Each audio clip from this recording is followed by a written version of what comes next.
Please subscribe before seeing this episode of Alexander the Great and get other 2 ancient war videos. At the age of 16, Alexander's education under the great philosopher Aristotle came to an end.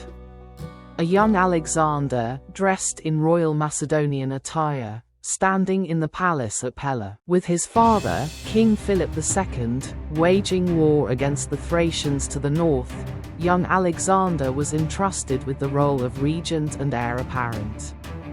The backdrop showcases a map of Macedonia with Thrace to the north.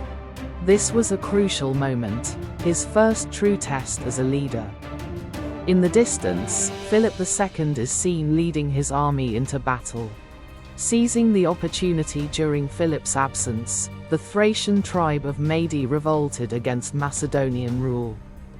A battlefield where Macedonian soldiers, led by Alexander on horseback, charge against the Thracian Maedi tribe. But Alexander, showing swift tactical acumen, responded immediately, driving the rebels from their lands. Smoke rises from burning settlements, Macedonian banners wave. He went further, establishing a new city, Alexandropolis, cementing his control over the region. Upon Philip's return, Alexander was dispatched south to suppress revolts in Thrace.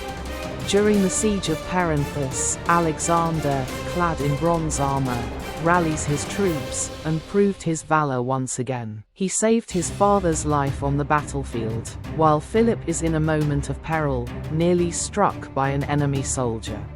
Meanwhile, in Greece, the city of Amphissa had encroached upon sacred lands dedicated to Apollo, offering Philip a political opportunity to intervene in Greek affairs. A map displaying Macedonia, Illyria, and southern Greece.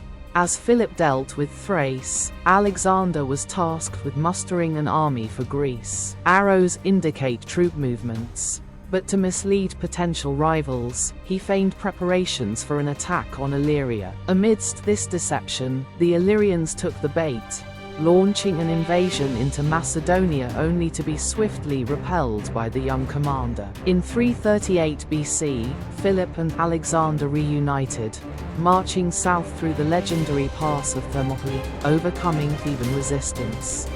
They occupied Elateia, positioning themselves within striking distance of Athens and Thebes. Alarmed, Athens, under the leadership of Demosthenes, sought an alliance with Thebes against the growing Macedonian power. The Theban garrison fights valiantly but is eventually overrun. Both Philip and Athens sent envoys to Thebes, vying for their support. The Athenians won the favor of Thebes, and an alliance was formed against Macedonia. In response, Philip led his army to Amphissa, capturing the mercenaries stationed there and securing the region.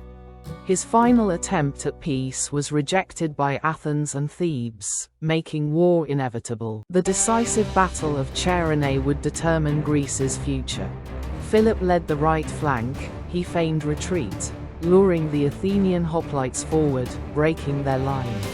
Seizing the moment, while Alexander, alongside his father's trusted generals, took command of the left i.e. Theban lines. In a strategic maneuver, Alexander was the first to breach the Theban ranks, followed by the full force of the Macedonian army.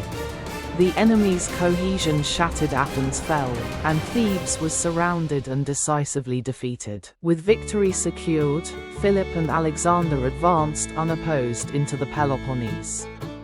They devastated Laconia, reducing Spartan influence. At Corinth, Philip formed the Hellenic alliance, modeled after the ancient anti-Persian coalitions. Most city-states, except Sparta, joined the League, recognizing Philip as hegemon, supreme commander. With Greece under Macedonian control, Philip announced his grand ambition, an invasion of the Persian Empire. This was just the beginning. As the League of Corinth prepared for war, Alexander stood on the precipice of history, ready to carve his name into legend.